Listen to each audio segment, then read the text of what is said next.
আসসালামু আলাইকুম, আমি প্রফেসর রাশেদ। আজকে আমি কথা বলবো পিগমেন্টারি ডিমার্কেশন লাইন, বা যেটা এমন এক ধরনের কালো দাগ যেটা অনেক ক্ষেত্রে মেলাজমা বা মেস্তার মতো মনে হয়।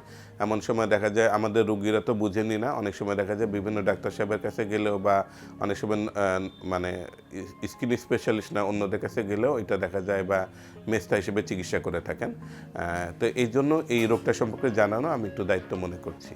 পিগমেন্টারি ডিমার্কেশন লাইন হচ্ছে এমন একটি কালার যেটা হচ্ছে কালার ভেরিয়েশন হয়। কালার ভেরিয়েশন কীরকম হতে পারে? Hyperpigmented to hypopigmented. দেখা যায় একটা শার্প ডিমার্কেশন লাইন থাকে, মানে একটা লিনিয়ার বা একটা লম্বা দাগ থাকে যেটার দ্বারা কালো অংশটাকে স্কিনের কালো অংশ থেকে স্কিনের সাদা অংশ মানে পর্যাপ্তভাবে বোঝা যায়। এটা কোথায় কোথায় হতে পারে? এটা সবথেকে বেশি সাধারণত দেখা যায় মুখে হতে পারে, অনেক সময় ট্রাঙ্কে হতে পারে, এবং অনেক সময় দেখা যায় যে আমাদের আর্মসে বা হাতে হতে পারে। এটা কোন কোন অংশে বেশি হয়ে থাকে, মানে কোন কোন মানুষে বেশি হয়ে থাকে?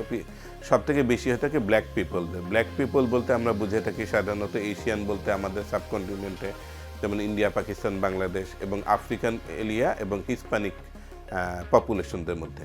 তাদের ক্ষেত্রে দেখা যায় যে কালো দাগটা মুখের একটা অংশ, বিশেষ করে চোখের চারপাশে, এবং দেখা যায় চিকে দেখা যায় এক ধরনের কালো দাগ, যে কালো দাগটা দেখা যাচ্ছে যে ওনার ওই পেশেন্টের নর্মাল স্কিনের তুলনায় একটু ডার্কেন হয়ে যাচ্ছে। এবং অনেক সময় দেখা যায় বিভিন্ন লিনিয়ার টাইপ, যেমন দেখা যায় ভি শেপড, মানে ইংরেজি ভি অক্ষরের মতো, অনেক সময় দেখা যায় ইংরেজি ডাব্লু অক্ষরের মতো, বা বিভিন্ন প্যাটার্ন নিয়ে হতে পারে। তো এই যে পিগমেন্টের ডিমার্কেশন লাইনের কারণ কি? প্রধানত কারণ হচ্ছে এটা জেনেটিক, এবং জেনেটিক কারণ যখন হয় তখন দেখা যায় যে এটা আসলে টিনেজ বয়স থেকে শুরু হয়। তবে টিনেজ বয়স থেকে পেশেন্টরা আমাদের কাছে আসেন না, কেননা পেশেন্টরা তখন এটা প্রমিনেন্ট হয় না। পেশেন্টরা যখন আস্তে আস্তে বড় হয় বা অনেক সময় দেখা যায় 25-30 বয়স হয়ে যায়, তো তখন উনি দেখেন যে এই কালো দাগটা আস্তে আস্তে প্রমিনেন্ট হয়ে যাচ্ছে, এবং এই কালো দাগ প্রমিনেন্ট হওয়ার সময় ওনারা তখন ডক্টরস অ্যাডভাইস সিক করেন।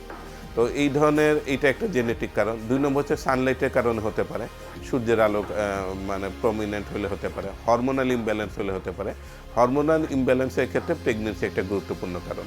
অনেক সময় দেখা যায় বিভিন্ন মেটাবলিক ডিসঅর্ডার হলে, ডায়াবেটিস হলে, ওয়েট বেড়ে গেলে, ইনসুলিন রেজিস্ট্যান্স হলে, তখনও দেখা যায় যে এই ধরনের রোগ হতে পারে। এবং এই ধরনের রোগটা সাধারণত দেখা যায় ফিমেলদের, মেয়েদের ক্ষেত্রে বেশি হয়ে থাকে এবং পুরুষদের ক্ষেত্রে তুলনামূলক কম হয়ে থাকে।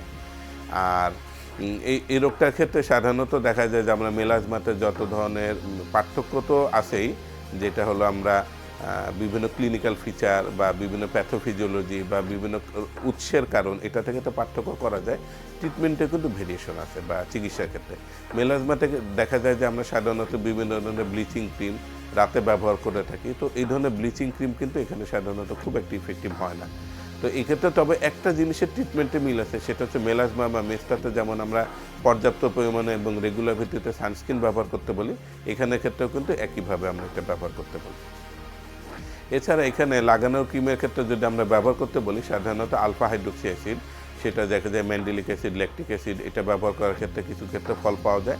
কারো কারো ক্ষেত্রে ভিটামিন সি সেরাম ব্যবহার করলেও কিন্তু রঙটা হালকা হয়ে থাকে। তবে বেস্ট এবং মানে মেইন চিকিৎসা হচ্ছে রেগুলার ইউজ অফ সানস্ক্রিন। এছাড়া অনেক সময় বিভিন্ন প্রসিডিউরাল অ্যাপ্রোচে কিন্তু এই পিগমেন্টের ডিমার্কেশন লাইনের ভালো চিকিৎসা হয়ে যায়, এবং একই সঙ্গে এটা গবেষণা কিন্তু নিরন্তর চলছে।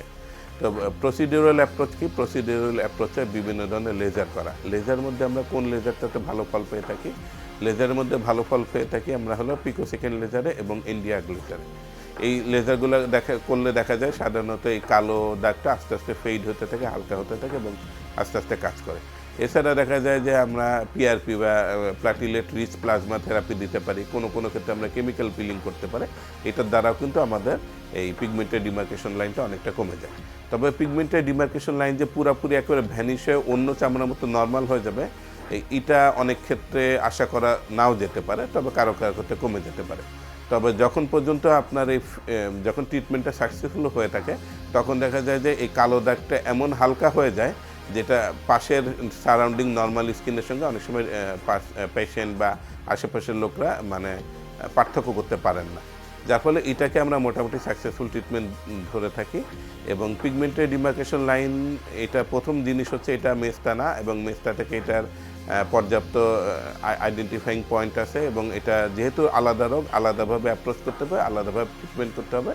তবে রোগটা সম্পর্কে অযথা ভয় পাওয়া যাবে না, এবং আশা নিয়ে চিকিৎসার সঙ্গে যুক্ত থাকতে হবে। ধন্যবাদ।